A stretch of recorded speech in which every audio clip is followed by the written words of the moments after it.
اعوذ باللہ من الشیطان الرجیم بسم اللہ الرحمن الرحیم السلام علیکم ورحمۃ اللہ وبرکاتہ۔ آج ہم بسم اللہ الرحمن الرحیم کا ترجمہ سیکھنے کی کوشش کریں گے انشاءاللہ۔ تو میں آپ کے سامنے لکھتا ہوں بی اسم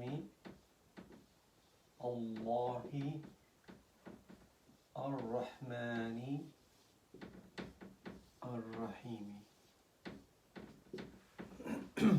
بسم اللہ الرحمن الرحیم۔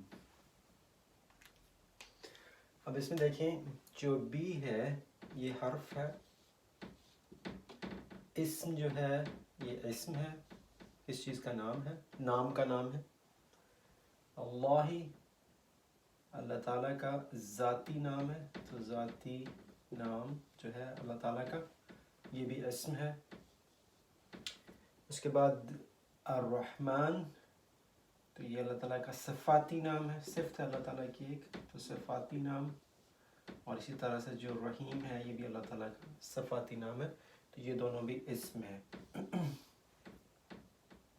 اس کے اندر آپ دیکھیں کسی جگہ پہ کوئی فعل نہیں استعمال ہوا۔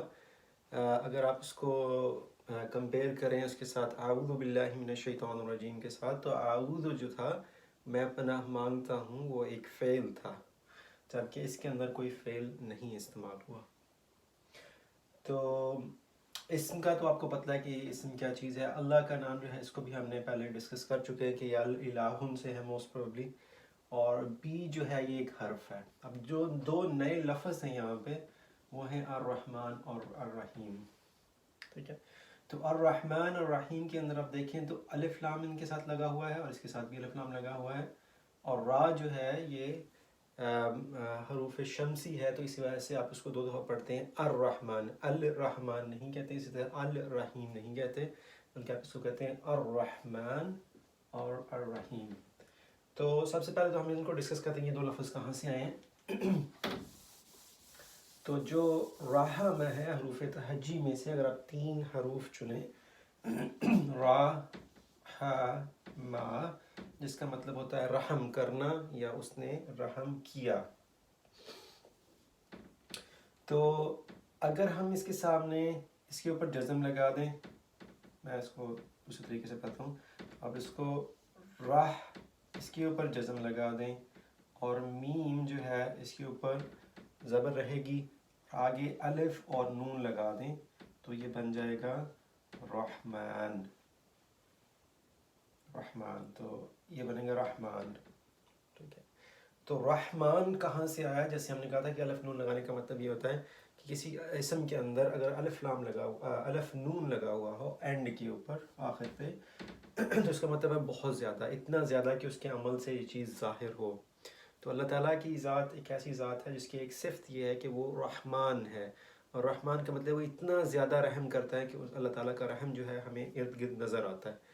اگر آپ اپنی زندگی کی طرف دیکھیں، آپ لوگوں کی زندگی کی طرف دیکھیں، ایون جو کافر ہیں ان کی زندگیوں کے اندر بھی دیکھیں، تو اللہ تعالیٰ جو ہے وہ انتہائی رحمان ہیں، ان کا بہت زیادہ رحم ہے، جس کی وجہ سے ابھی تک ہر چیز قائم دائم ہے۔ اگر اللہ تعالیٰ غصے میں آ جائیں اور تو ہو سکتا ہے کہ یہ ساری چیز ختم ہو جائے۔ اسی طرح سے یہ ایک آپ نے لفظ بنا لیا رحمان، اور رحمہ سے جو ایک اور لفظ بنتا ہے وہ ہے رحیم۔ کیسے بنایا آپ نے رح اور اس کے اوپر جزم، اس کے بعد جو میم تھا اس سے پہلے آپ نے یہ لگا دی، ٹھیک ہے، تو یہ بن گیا رحیم۔ تو رحمان اور رحیم، تو یہاں پہ ای کی ساؤنڈ آتی ہے جیسے رحیم، اس میں کنٹینیوٹی آتی ہے، یعنی اس میں جو چیز ہوتی ہے وہ ہمیشہ کے لیے ہو رہی ہوتی ہے۔ تو اللہ تعالیٰ کی ذات ایک وقت میں بہت زیادہ رحم کرنے والی بھی ہے اور ہمیشہ رحم کرنے والی بھی ہے۔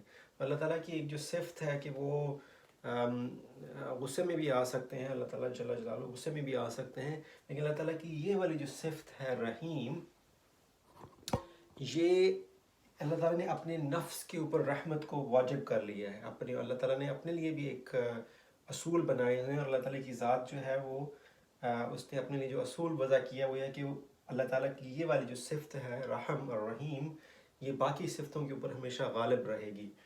تو اگر آج جو ہیں وہ کافر زندہ ہیں یا بہت بڑے گناہ کرنے کے باوجود بھی وہ ان کے اوپر اللہ تعالیٰ کا عذاب نازل نہیں ہوتا اس دنیا کے اندر، تو اس صفت کی وجہ سے کہ اللہ تعالیٰ بہت رحیم ہے، اس کا مطلب وہ ہمیشہ رحم کرتے ہیں۔ نبی اکرم صلی اللہ علیہ وآلہ وسلم کی ایک حدیث کے مطابق اللہ تعالیٰ اس دنیا کے لیے رحمان ہے اور دنیا اور آخرت دونوں کے لیے رحیم ہے۔ تو رحیم میں ایک چیز یہ ہے کہ وہ رحم جو ہے وہ صرف اس دنیا میں نہیں ہوگا بلکہ ہمیشہ قیامت تک بھی چلے گا اور قیامت کے بعد بھی ہوگا، اور یہ رحم جو ہوگا یہ اسپیشلی مسلمانوں کے لیے ہوگا۔ تو یہ والا جو رحیم کی ذات ہے، یہ اللہ تعالیٰ جب قیامت والے دن جو ہے بعض لوگوں کو بغیر حساب کتاب کے جنت میں داخل کر دیں گے، یہ اللہ تعالیٰ جو ہے وہ نبی اکرم صلی اللہ علیہ وآلہ وسلم کی شفاعت کو قبول کریں گے۔ تو یہ اللہ تعالیٰ کی یہ والی جو ذات ہے، تو انتہائی رحم کرنے والا اور ہمیشہ رحم کرنے والا، یہ دو لفظ جو ہیں رحمان اور رحیم سے اس کا مطلب نکلتا ہے۔ تو انشاءاللہ تعالیٰ اگلی ویڈیو میں ہم اس کو دیکھیں گے کہ یہ ان لفظوں کے نیچے اسم کے نیچے زیر اور اللہ کے نیچے زیر اور رحمان کے نیچے اور اس کے ساتھ نیچے زیریں کیوں لگی ہوئی ہیں۔ جزاک اللہ خیر۔ السلام علیکم ورحمۃ اللہ وبرکاتہ۔